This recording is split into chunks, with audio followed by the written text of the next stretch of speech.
Yes Lord, tika lang kapatid at meron pa akong share na word of God sa oras na ito. Babasahin po natin sa Santiago, ang sabi dito, 4:14. Datapwat, hindi ninyo alam kung ano ang mangyayari sa kinabukasan, sapagkat ano ba ang inyong buhay?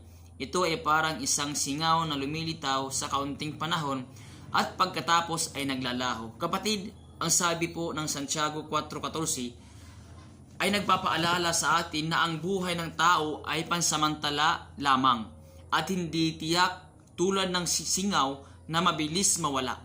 Dahil hindi natin alam ang mangyayari bukas. Mahalaga na huwag magyabang, magtiwala sa sariling plano. Sa halip, dapat nating isama ang Diyos sa ating mga plano, magpakumbaba at magtiwala sa Kanya sapagkat Siya ang may hawak ng ating kinabukasan. Kaya kapatid, ang sabi ng Panginoon, lagi tayo magpakumbaba. Ang sabi dito, dapat lagi magpakumbaba. Sabi ng Mateo 5:5, mapalad ang mga magpapakumbaba sapagkat tatamuhin nila ang ipinangako ng Diyos. Sabi po kapatid ng ating Panginoon sa Mateo 5:5, mapalad ang mga tao nagpapakumbaba sapagkat makakamtan nila ang kaharian ng Diyos at tatamuhin nila ang kaharian ng Diyos. Kaya kapatid, palagi tayo magpakumbaba at ituon natin ang ating pananampalataya sa ating Panginoong Hesukristo.